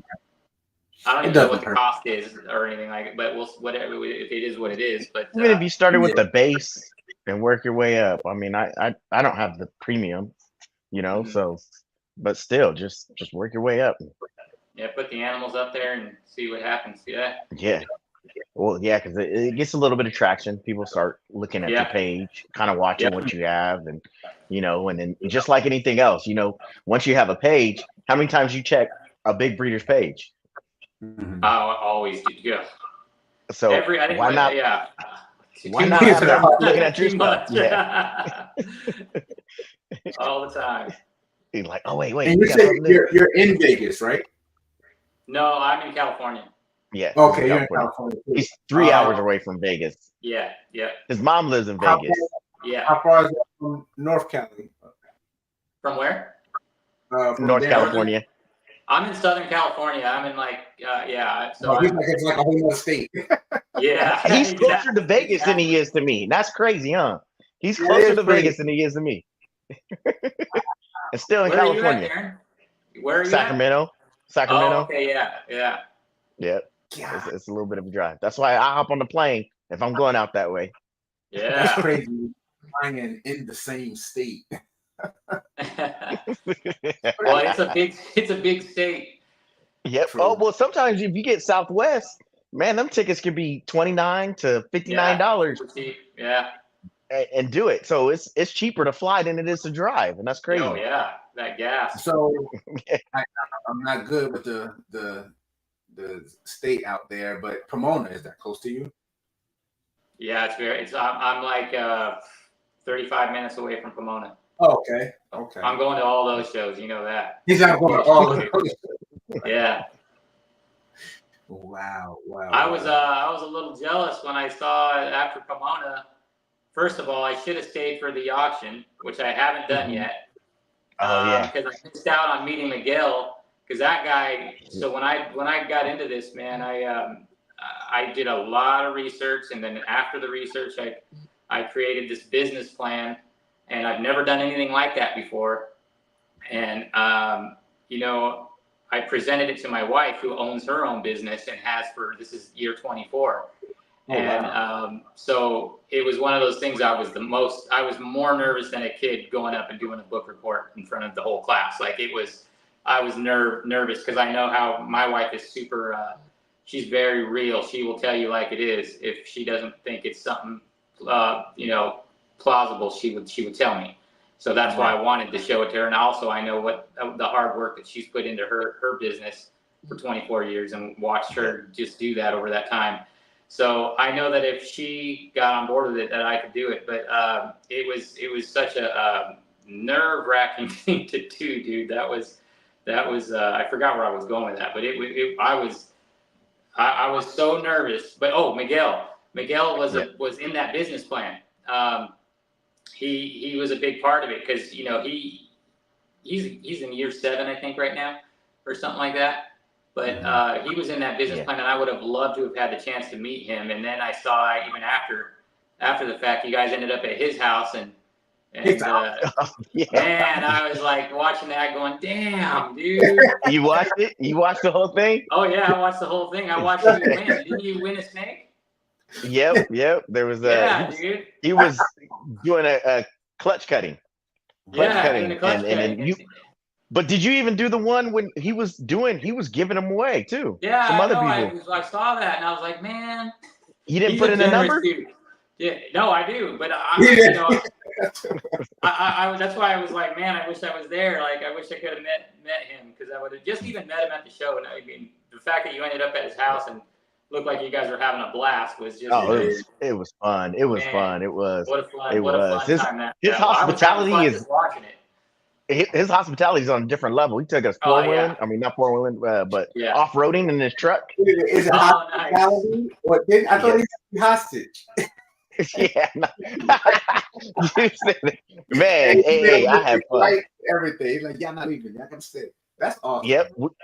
Yeah, it was cool. He's very inviting, very giving guy too. But when you give like that, it comes back tenfold. It does. Yeah, well, look at him, man. So he's an inspiration, because you look at and I know even his journey in the industry didn't even start off well. I think he got ripped. I mean, he's talked about it. He got ripped off in the beginning and lost a good chunk of change, and then persevered and look where he's at now. So, you got to give props to guys like that, and draw inspiration from people like that don't give up. Keep grinding. He was one of the first ones that I seen people really hate on the way he came in. He does get a lot of hate, because when he first came in, there was guys that were in it for a while that weren't at the level he was, so they figured, like, you need to create it, you shouldn't buy it. Yeah. But he was able to jump light years ahead on projects because I don't get that logic. Forward. I don't get that logic. But that's the way people were back in the day. They were all ruthless. I don't get that. And they're probably not even in it anymore. A lot of those guys got out. Yeah. It makes no sense. If you're gonna do this, then do it and be serious about it. You got to invest in the best stuff that you're into, and hopefully other people are into. And I mean, he was in that business plan, and man, at the end of that whole presentation, and I had the folder, and I had all the charts, and I had all everything was meticulously laid out. My wife was just looking at me like, you need to do this. And that was the first word she said after that. And I was like, really? Like, it was just really, and she's like, we need to do this. So, yeah, awesome to have, obviously, my better half support. So. Thank you, Mom. Hey, thanks, Mom. Love you. Yes. You know, you hit the nail right on the head. I don't know, especially with Flawless Pets and Geckos, we just always on a positive tip. You know, we don't want nothing to do with any type of negativity whatsoever. You know, Oh yeah. we're not saying that things are perfect all the time by any means. Yeah. But to hate on someone because their pockets are deeper at a specific, like, how does that help at all? It just is what it is, you know. Yeah. I like to believe we can be happy for anyone that's doing well, period. And if someone's doing well, you know, support them so they can do well on their own journey. Me and Darren talk about all the time. Just because, you know, we can make a sale, cool. If we don't have an animal that someone else needs, I can refer them over to Darren or to Bob or whoever. Cool. Like, everybody, there's so much room in this industry to grow. Yeah. It is, especially because you can't do everything. Right. You can't. So how are you going to provide the market that has been growing and steadily growing? People get in. I guarantee 2 more people are getting out. Or getting back in. Getting into it. And not in a bad way, in a good way. The market is too huge. We're in year 2, and not to really throw those. I got a couple projects out there where we're kind of in the forefront. You know, and I'm like, I can't wait till they hit and show them off. That's amazing. 2 years in, and you're in the forefront of a project. And I'm like, that's amazing. Crazy. So, and it's going to be exciting, big. You know, and to keep pushing forward. And because you, like Darren said, you can't do it all. You know, I love watching and I take mental notes, not in a bad way. I remember we were just talking about puzzle, and I heard Justin talking about puzzle. It's like, yeah, I got a little bit of puzzle. We're not deep in puzzle at all. And I'm like,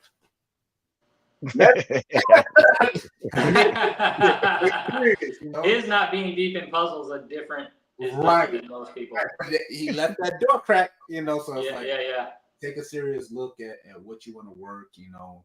And luckily enough, we were already working it, you know, trying to, you know, work a few things. But you got to look at your projects as your baby. Like, how are you going to move this? You know, and run with it. And you can do it with so many different projects that's already been around for something years. You just run with it. Even clown, there's still. I mean, I know people have been working clown, and everything under the sun's been done, but not everything has been done yet. There's still. I mean, look, Justin's latest video is a testament to that. I mean, there's still so much to be done, man. You can do crazy things with all these things. Going to the drawing board, I do, and it's a soft statement. I do think the day and age of, you know, making a 4-figure 2-gene clown is that's gone. It's done. Those steps further, you know. That's over with.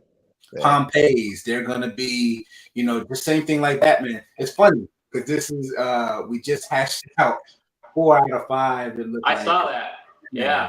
Really cool. Yeah. So, oh man, and we're gonna test them for Het Pod. So we're excited about it. But I remember a year ago, Batmans were what? Oh yeah, no, I know. $3,500, 4K. Yeah. So look, how long ago did Justin make the first Batman? Right. Yeah. Right. Was it 2015, 16 or something like that? Think about that. I think it was 16. Yeah. Yeah. So those genes, if somebody makes a combo and it gets really popular, I mean, if you want to go that route and still make it, there's still some money to be made when it first gets in. And put your twist on it. That's what I would say. So, and you know, don't just yes, it's not 100% het, but the goal in that pairing was to produce Batmans that's Het Pod to take into, you know, Batman clown pods. You know, push the threshold a little bit further.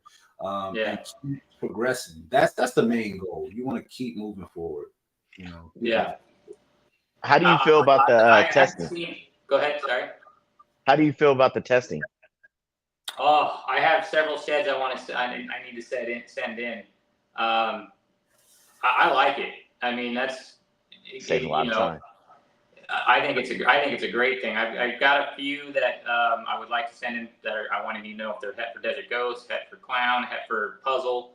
I have a Desert Ghost that I'm almost 99% sure is going to prove het Puzzle female that's getting big, and from Will and from RCR, and I'm positive she's going to, well, 99% she's going to prove. She's got that attitude and appetite, man, that just she's got to have Puzzle in her, man. That's one I would like to know. So I have a few that I have saved in baggies right now, marked and ready to go, but I'm waiting on a few more before I send them all in, so I can do all in one shot. Now What about we love RGI with what they're doing, but we always support the little guy as well. And Gray Rider on some major things. A lot of people don't really know what all he's developed in a short period of time. Yeah, the second to actually shout him out, but because he's actually a channel sponsor as well. He has been the first person to do this in this type of setup. When you go to his page, you can purchase your tests in bulk groups, and you get discounts according to how many tests that you end up purchasing. So I don't think he has Puzzle though yet, right? You don't have it yet. No. Yeah. He's working on that as far as I think but he has DG and Exantic now. Yes, he has DG and Exantic. Nice. And I think they come in blocks when it pops up. Let's see. I have a couple sheds that I'm going to send him for testing white lace. So I know he's working on lace, so he was asking for some white lace sheds. So I do plan on sending those to him. Hypo, white lace, hypo. What else is it? Monsoon. He wanting more monsoon tests. There we go. So these are all the ones that's available. He has DG. So DG, VPI, Xantic, Clown, Cryptic, Asphalt, Candy, Gravel, Hurricane, Hypo, Lav, Bell Complex, Pi, Ultramel, and Yellow. Nice. Yeah. It's pretty cool. Have you thought about genetically testing your adult females or males? I pretty much know all of those as far as that goes, but just the ones that I don't, I'm not, well, a couple of them actually are pretty much adults now. So yeah, a couple of those are ones. I have a het Pompeii that's she's 66% het clown. She's got all the genes, but 66% het clown. So that's one that I'm hoping proves het clown. But yeah, I'm all for the shed testing. Yeah, and I know Charlie. I've heard a lot of good things about Gray Rider. Yeah, I have a few people. Jacob uses them. Civil Serpents. I know he uses them a lot often. So. Oh yeah, Jacob. Yeah. So he does a bulk group 7 to 9. It's $45 per test. Basically, it breaks down 10 to 9, 43, and it goes all good. Big time. I mean, yes, it's a big chunk of change. 100 tests, 100 plus tests breaks it down to $35 per test. But when I mean, for some people, that'll take care of that whole breeding season. Yeah. $35 a test isn't bad, and just to know that he's gonna have more and more tests available. I just like rooting for the little guy that's giving it 1,000%. Cool. Yeah. Cool. The reason why I was asking about your adult females because a lot of these breeders now, have these animals, but after 50%, are they counting the heads? Right. That's true. So, short story about that is actually, season 1 I purchased. What did we get? We got Ultramel Pi proven breeder from TJ Tafati. Really cool, man.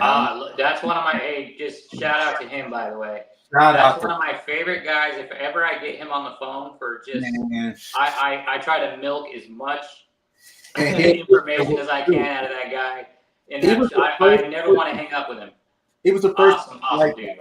He when we inquired about that male, really pricey male. His initial response, he responded back in like 5 minutes to a Morph Market. Yeah, that's how he is. He's really fast. He said, "Are you busy? Here's my phone number. Give me a call." I was like, "Yeah." All right, called him. you know, we shot it up, chopped it up a good little minute, and he's trying to figure out what programs I was in, you know, asked me all the pertinent questions. It was really cool interacting with him, nothing but positives. Ended up getting the mail and met him for the first time out when I met you. Actually. Yeah, I missed him. I was gone and he showed up. Yeah, man. I mean, really professional, really jam individual, amazing interaction with him. And then months and months later, I hit him up because I had a question because I was popping out some interesting snakes in the first breeding. I'm like, I'm supposed to just be getting some pods, head ultraman, and I'm getting inchy pods, and I'm like, man, bro, what's going on? And so I hit him up, and he's like, hey, man, if I were you, I would get that metal tested. Haven't tested them yet, but I'm going to test them for some other stuff. He said, yeah, because Inchy was in the pairing. And I'm like, well, I think I just proved him out to be an Inchy female pie. And he's saying, you know, thanks. And it was awesome. But he said he also maybe had hypo. So I'm like, oh, really? And damn. He told me that he went through his collection and did full spectrum tests on his females. He sent like 20 sheds in. And 11 out of the 20 females tested positive for genes he didn't know was even in them. Oh, wow. Okay. I see where you're going with that question now, Darren. Yeah. No, I wasn't planning on doing that now, maybe. Because they stopped really going with those after 50. They're like, yeah, whatever here. And they're letting them go, you know, and not telling you exactly what's behind there, because I've had females that I just bred and really actually added other animals to them and then figured out, oh, it's also het for this, it's het for this. 3 females came back that were heterozygous for VPI exanthic, hypo, and then cryptic. Didn't even know. So we're working on the APO really now. Cool. We gotta kind of revamp and go back and do a lot of that.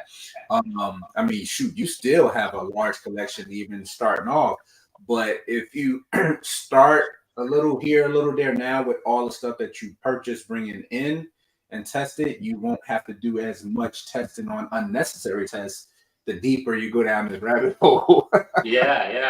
So, because if you know something's carrying hypo, you know the potential of something being het hypo. Necessarily in the mix as you move down, but knowing it wasn't there in the first place, you kind of golden on.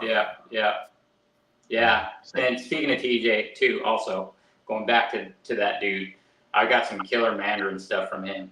So that's another codon that I haven't spoke on yet, and that's one that I'm super excited about too, because the one of the females I have from him is getting real close to being able to pair, and I have she's a pastel Mandarin leopard double het hypo clown, and I got a male from. I also got a couple other. I've got some nice stuff from TJ, but I also bought a. In fact, that Vegas trip, Troy was didn't have it displayed. He had a Mandarin clown, but he wasn't 100% on the Mandarin until TJ came down and verified that it was indeed Mandarin from his stock. Right. So I bought that. I ended up getting that male, so that'll be a pairing right there. And then I got a couple hypo Mandarins from TJ as well. That's a team I think has got some long legs too. Oh yeah, you Mandarin out. I think we only have one Mandarin female that we're working. We kind of went more deep on the redhead. I like that gene. Beautiful. Yeah. Redhead's a dark gene too. It is pretty dark. Yeah. But it's bright at the same time. It does by itself it's dark, but when you add other genes into it, it'll brighten up. It's interesting to see how these genes, interact with each other. That's the gene chasers, and we're gonna keep going with it. But I got that pastel stranger puzzle, and that is mind blowing. Every shed that snake has, it's just like this snake is dark and light. The dark pastel and stranger seem to work really well together for some reason. Yes, they do. It's one of those genes that pastel works in. Yeah, he don't like pastel. Hey, for me, I don't mind it, but I have no choice in this situation. Hey, I did a little clip with pastel and stranger, right? And I'm like, because I think it looks pretty good. Right. This guy's like, he's saying no. But Bob, we were at Bob's, and Bob was saying yes. He was like, yeah, no, just thanks for the stranger. Right. Being in the mix. It bit me too. I mean, we dropped a crap ton of money bringing one in from Roland, and it was a stranger doublehead puzzle clown. Oh yeah, I remember that one. And he ended up belly up one day. Yeah, man, that's And then See, it was that's like, another thing that I learned from you though, because I've been there. yeah, and then had to go back and get the pastel brother that's doing yeah, yeah. But yeah, I lost a high end snake myself that was just out of the blue, and it. Right. Yeah, you know, we won't go too deep into that, but that one hurt. That hurts. It hurts when you lose an investment like that, and but you just got to keep going, man. It's just you got to realize it's it's part of. You're going to experience things like that, but you just got to keep moving on. And you know that you love this. Learned that from Darren. Darren, he took a major hit. What was it? Now a year ago, 2 years ago. It was 2 years ago, almost 2 years ago. 2 years ago, yeah. Yeah, because it was 2021. How many people was it? 2022, like a ton. Man, it was almost 100. 100. It got to be close to it. My hatchlings. Dude, losing all the hatchlings, yeah. Overheat. Oh, like, man. Yeah, that some survived, some didn't. But you can tell which ones were able to take heat and which one couldn't take a heat. Yeah. But you know what? He ain't missed a step. You know, you're trying to, offer comfort to your buddy, and help him out, whatever, where his mind at. That's a major hit to take a loss like that. He ain't skip a beat. I just gotta projects. Then it was like, okay, here I gotta figure it out. Start buying some. But now I didn't get this. Let me grab this. Ended up buying 30 animals. That year. Yeah. So the mindset of that, and that was at the same point, if I'm remembering correctly, he first started really putting himself out there. So all of that happened, and now you're going literally to 15, 20 shows a year. You're meeting and greeting people. It's like, do you really got the? He never missed a beat, And I'm like, man, that's mental power right there. Yeah, absolutely. You can draw inspiration from that, and just it happens to the best of us, and then it's just a matter of how you respond to it. Absolutely. Absolutely. There's going to be ups and downs. So you're going to have a lot. That won't be your only one. You're going to have some. No, some more. I hate thinking about it, but I know you're right. I know you're right. Speaking on that, what kind of incubator you running? Is that a hot box or? Yeah, it's just a hot box. I almost got a Wilbanks. During the construction of this room, I almost upgraded to a Wilbanks, but I was like, man, I only have one clutch in that thing, so I got to put some use to it before I upgrade. But the space is measured out perfectly for a Wilbanks, so I can upgrade at some point. Nice. Yeah. I think about getting a Wilbanks, but I don't know yet. I need to get another rack. Get another rack first. Yeah, that one did good. It's done good for me for the first two, so it ain't broke. Hey, that's what I'm saying. Hey, that's what I'm running with too. We run a hot box as well. Yeah. The XL. I don't know. We may end up having to get another, as far as a flow over just in case. Still got a lot of breathing. That's a good problem to have. Yeah, we're shooting for a lot of cool combos. Nothing that's super simple. So how many clutches do you expect this year? Me or Will? You. Me. Oh, I know Will already. I'm expecting anywhere between 5 and 7. 5 and 7. Yeah. So where do you think you'll top out? Like where you like I don't want more than this. When I'm in full swing. Yeah. When I'm in full swing, I would say 20 clutches a season is probably. I don't know that I want to do more than that. I would say, but I have the ability to do that. And that's a lot of work, right? It is. It's a lot. It's easy work, but it's a lot of It's a lot. because they're all hatchlings. They're learning. They're flipping water over somehow. Some are eating. Some said, Yeah, "I'm not eating today." Some will kill it and leave it. Some will yeah, leave you it in gotta a go water find bowl. it. Like, I thought you ate that thing. And they drown it in the water and leave it in there, and just like, Oh yeah, I've done that. Many times. You're like, I've got one in particular that loves to just kill it and then I got to take that out and then put another one in, and then she'll eat the other one. oh wow, really? Yeah, she's weird. Oh, that's new. I gotta try that because I got one that just kills it and then I feed it off. There you go. Don't waste it. Yeah. Oh yeah, no, the rodents do not get wasted. Actually, we have it down to science. We feed our most aggressive feeders last. And yeah. the reason I do that is because sometimes you'll get them where it's nothing wrong, with your snake. She'll, the female or whatever, kill it and normally eats it with no problem. But the way that she killed it, she ended up drowning it in the water. And when drowning in the water, then they don't eat it.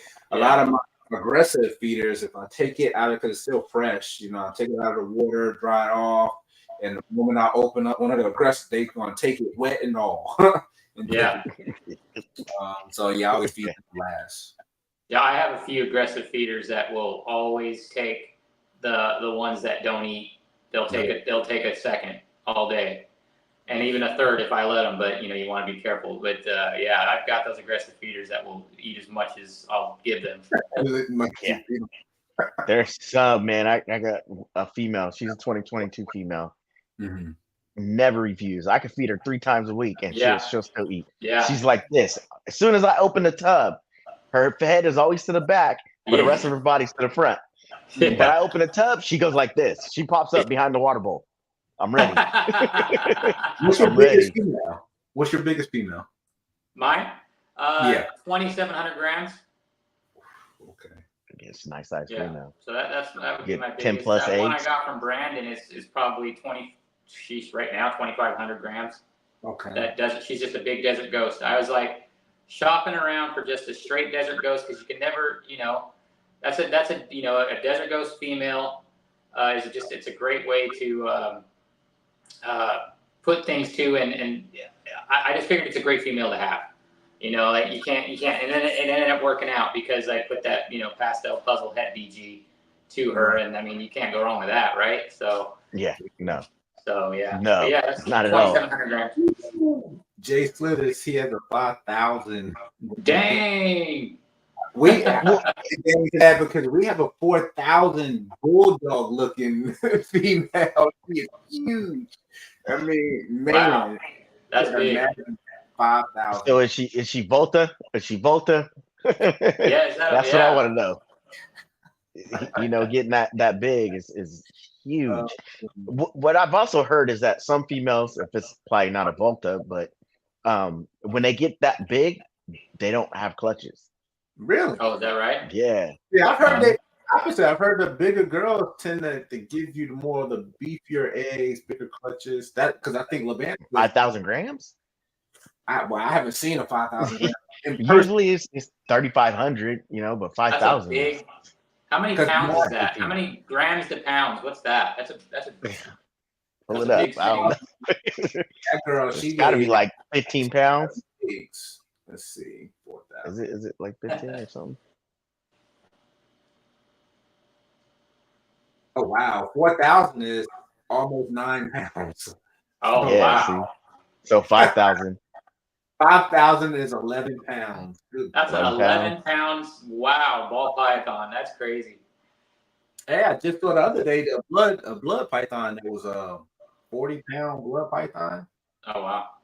That thing was huge. Oh yeah, because they get really, really thick. Yeah, really, really thick. Really thick. Like wow. Frank already went and did the math.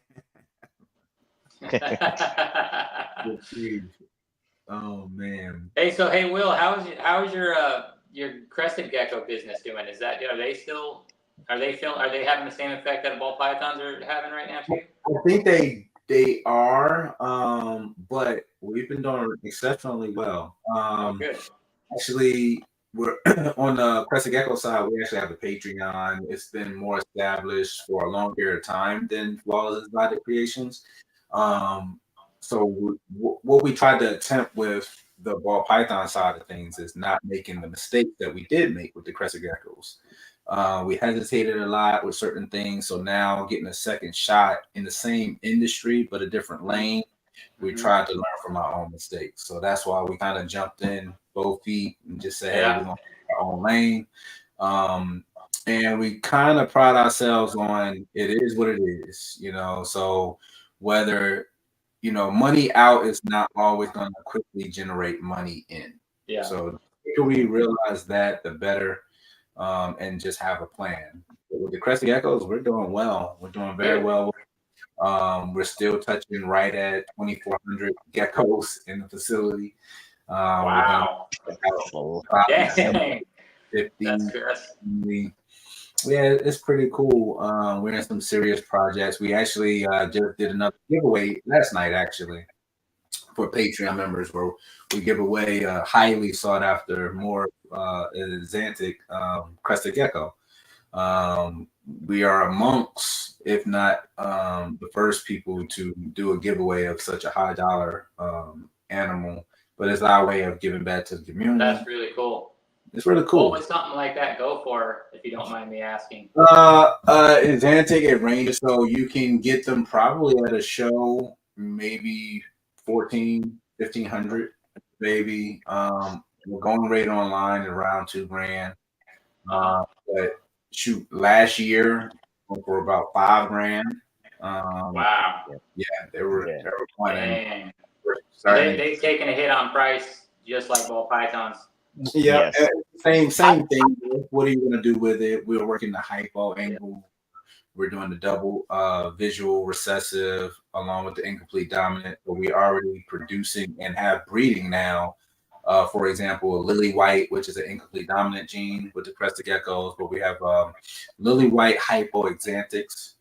Then we also have lily white hypo phantom exanthics, which are triple visual recessive with the incomplete. Yeah, so we got to put a threshold and be creative. We're trying to go and add more incomplete dominant genes into it, and still go the ethical route. Make sure everything we're producing is healthy, with no effects or anything like that. So again, we just approach the ball pythons with the same mindset. Try to be creative. Try to enjoy what we create. And, anything that we're not holding back, we offer up. Yeah. Oh, that's cool. Yeah, it's cool. What do they feed? Mama said, "What do they feed their ball pythons?" Oh, shoot, man. What is it? Miggy has a picture floating around. He has like an 8,000 gram rats that he's been producing. 8,000 grams. I mean, 800. Sorry. Wait. 800 grams. 800. 800. Not 8,000. 800. 800. Not let those things loose. What they call it down in that's Nutria. 800. But still 800 grams. I'm like, that's big. That's a giant dog of a rat. Yeah. That's how they have it down in other countries, in the southern states. I think it's called Nutria, but they have these big, huge. I'm looking it up now. Nutria rats. Yep, 2 foot long rats that weigh 15. Wait, let's see it. Pounds. I'll show you right now. Hold up. Yeah, let's see this. Yeah, they're huge. Huge. Share screen. She's. They're your field mice that you got, your yellow field mice. Yeah. Kenyan bush hamsters, as Jacob would say. Is that aquatic rodents? Nutria. What the heck? It resembles beavers. It does look like a beaver. Gosh, it's crazy. 2 feet. Yeah, they're huge. And they hunt them. They eat them. Oh shoot! Yeah, they eat them and everything. Like people eat them. Nah, I'm good. I I'm mean, good. but those are not like the New York City rats. They're not like Master Splinter. They're like They look like beavers. yeah, they eat a lot of greenery, which is why they're allowed to hunt them down in like Texas because they mess up people's like plots and farmland and everything else. Hey, what's Okay, going now on, since Nathan? your mom posted this up, and now I have to ask the question: how do you feel about ASFs, rats, and mice? I do feed hoppers to the hatchlings. I just find that I'm limited with my experience and learning every day. But I've given them an easier, smaller meal to take to get them going is good. I think once I think I will. Well, I'll just say they're frowned upon here in California, but Kenyan bush hamsters. Once I get enough to switch over fully to that, I'll probably introduce the hatchlings to just babies of those. And then as far as the whole once they're on ASS, they're never going to go back to anything else. I don't. I've heard a lot of people say that to the contrary of that. Like that's not a true thing. Like a ball python's hungry, it's going to eat. So no matter what you put in front of it, and so yeah, I'm doing the Kenyans just because there's no smell. Well, there's some smell, but it's not nearly as bad. Like when I go to the pet shop to pick up the weekly feeding, and I have a tub full of rats, and I'm in the back of my behind my seat in my back of my truck, you can smell the heck out of that just in that short trip from the pet store to the house. Yeah. So I can imagine what it would be like breeding them. So with the other option, the other rodent option that I've started, dude, there's hardly any smell at all, and it's super clean. Every week I clean. When I dump the old stuff out, there's nothing even stuck to the tub. It's just like you just give it dump it, give it a little wipe with a paper towel, and then redo it. And man, and they're cleaner. They don't smell. I don't know about the nutritional value. I've heard that they're better. I've heard some people say it's the same or they're whatever. But I also like that the retired breeders, the females and the males, you'll never have to worry about them being too big to feed off when it's their time. So that's another pro for me in that regard. So, but as far as like once they're on ASF, they're never going to go to back to rat or mice or whatever. I don't put any stock into that too much, but who knows? I'm still learning every day. So you switch back and forth, like say, hey, one day I'll feed you this. I've only ever done just regular rats to this point, and then like I said, the babies will take hoppers, and then after three hoppers, I'll switch them over to rat fuzzies, and that's where mine are right now. So have you noticed that you're producing now that they have quite a few babies? Yeah, dude. I mean, I was thinking I was still going to be another 4 or 5 months out, but at the rate that it's happening, I'm only a couple months in right now. I could see, another month or two, I should be able to start switching over. I'll have that whole rack filled. You're going fully the desert, whatever you want to call them. Yeah, going fully that. Yeah. Kenyan bush hams. Yeah. That's Jacob's copyright. Oh. Kenyan bush hamsters. But even if you go fully that, I mean, like, since you haven't bred anything else or tried anything else, I honestly think that they have more, but they take longer to grow, to get up to size, and start to breed. It does take longer. That's absolutely. That's why I want to make sure before I do the switch that I have more than enough to keep the cycle going. I may even need to get another single tall rack for more grow out so that I can make sure I just have plenty to just keep going and go, not have to worry about it. If I do have to go back to rats on certain occasions, I'm not worried about that either. I think they'll do just fine. Right. Yeah. Now, what do you guys? What do you feed? I'm strictly rats. I guess they're Norwegian rats. Yeah, but I get all the babies started on regular on mice on mouse. Same, yeah. I Do do you breed all your three. own? Oh, you do all three. We don't breed our own. We breed some. We're doing kind of a little expansion in the rodents here and there, but we have a partner, Carolina Rodents, where we get all our rats from. Mice, we've been producing all our own mice lately, which is cool because, I mean, it's not full blown hatching season yet. We've only got one clutch, well, two clutches that's ready, one completely out the egg. We will be expanding almost pretty much double the rodent production as far as rats. Because we have a hefty rodent bill still. So I mean we're probably well over probably $1,500 a month Yeah. in rodents. But again, you know, people, I do think that's the downfall of starting a business. This business, you have to know what that expense is going to be. Yep. And that's been in the business plan since day one. We've actually cut down costs tremendously. So we're not really worried about it because it's already in the plan to spend that. But if we can cut it, that'd be awesome too. Yeah. Awesome too. You do all three, Darren? Yeah, I do all three, and I'll switch them.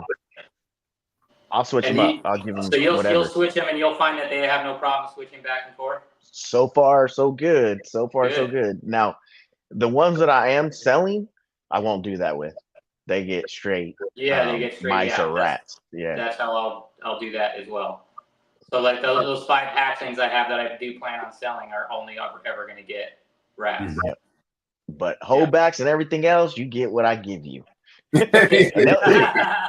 eat it. Yeah. So they eat it all. They'll eat it. They're like, oh, that's it. I'll take it. And do you breed your own? Yes, I do. Nice. I do. It's been a year and a half almost. A year and a half, but I wasn't because there was no issue. There was no issue with getting rodents, but when everybody started getting into it, that's when it became an issue because suppliers couldn't supply you because the demand was so high. Mm-hmm. That's where I ran into the biggest problem. So then you're going through. So I can only get so many. I'm about to say, have only part of your order, right? Yep. I can only get so many, or this is what I got. I got this size only. Yeah. You grab this, and I was like, "Wow, this is crazy." Yeah, this is crazy. Yeah. I never had that problem until then, but once a lot of people started getting in, that's when that created that big issue. I never thought about that. I've had a couple instances where the place where I get mine didn't have enough to or didn't have sometimes even any to where I had this like, man, I don't ever want to have to depend on somebody else like to feed my animals because they depend on me, so I got to make sure they eat, and so that's what made me go, I got to do this. I got to start. This wasn't something that I was planning on doing. It wasn't in the business plan, so to speak.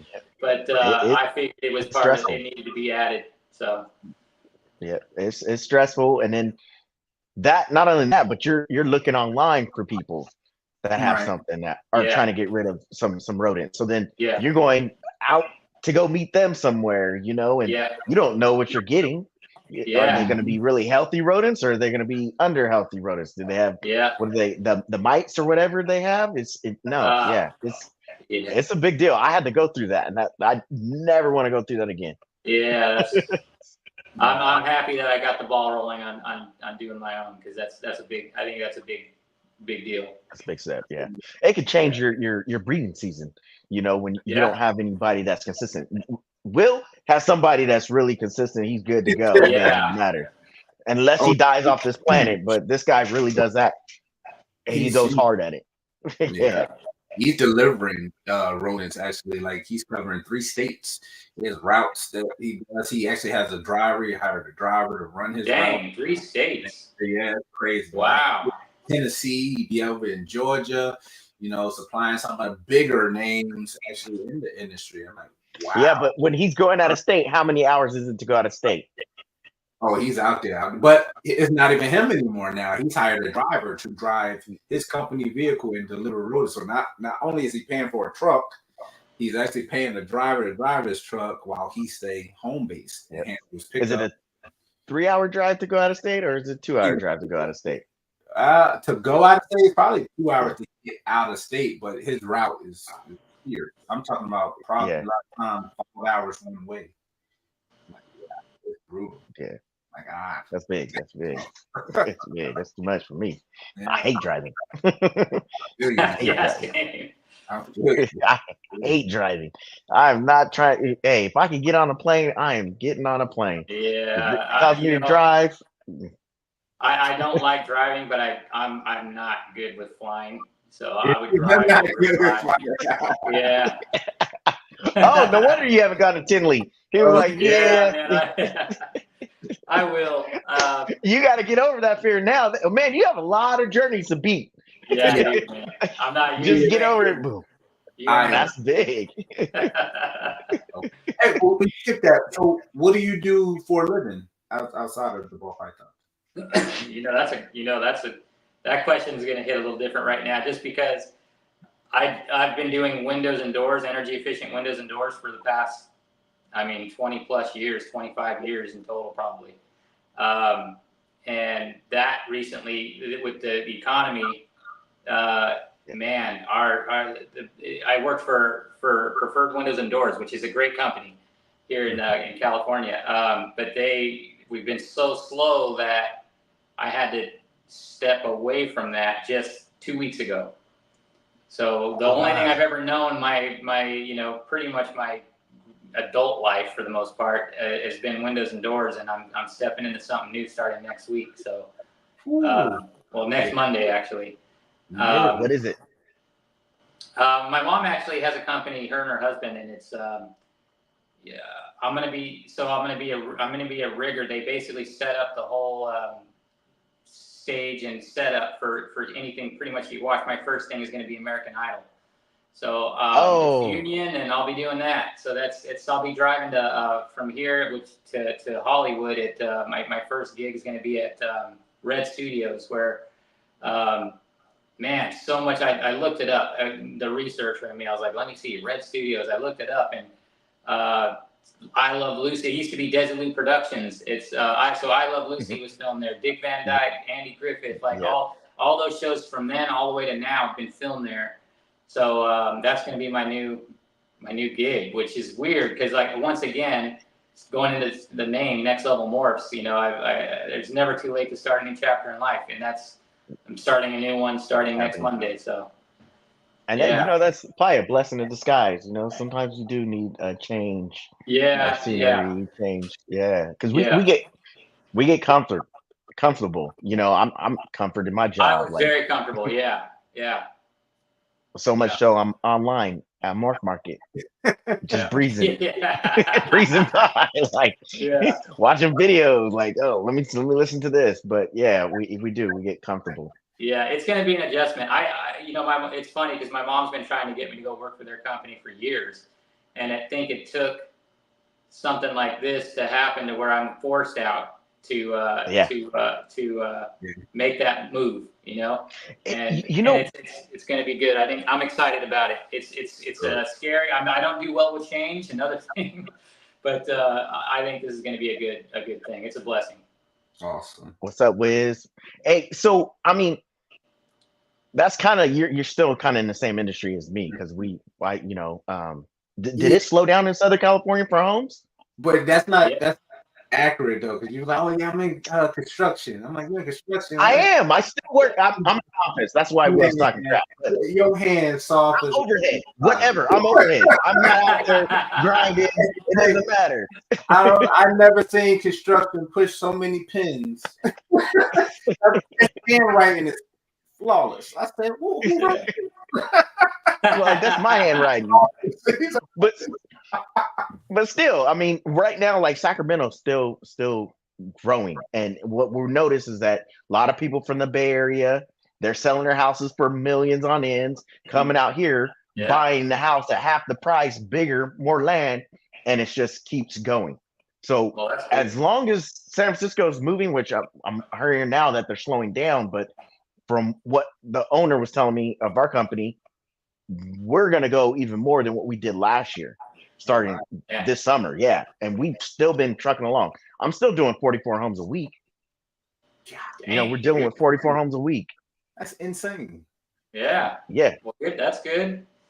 So, but I was like wondering if it's just Southern California. Did the Well, market with kind of slow down? us, what I did specifically was I started off as an installer and then worked my way into sales. But what our bread and butter was is that people that have existing homes replacing their old windows and doors with new windows and doors, like energy efficient new windows and doors. And nowadays, people aren't, with interest rates the way they are and the housing prices the way they are, people aren't taking out loans and doing home, or refi or doing anything like that to do remodels on their homes. Not right now. Yeah. So new homes is the only thing that was keeping that really going is new stuff going up, ADUs and stuff like that. But as far as remodeling, doing stuff like that, people just aren't doing that right now. Not here. Yeah. It makes a lot of sense because Biden, what is he? I guess he's offering people to sell their homes. So if you sell your home and you buy a new home, you get some kind of deal back, the tax break. Oh wow! From what I'm hearing, I'm like, that's crazy. Yeah. Even for FHA loans, I think it's fine. Nobody wants to sell. Yeah, I get it, 100%. Like, it's crazy market right now. It's not just that. You sell. Let's say you get a nice number. Okay, cool. You get a good number. But if the market is up, okay, and interest rates and everything, you still got to go buy another house. Yeah.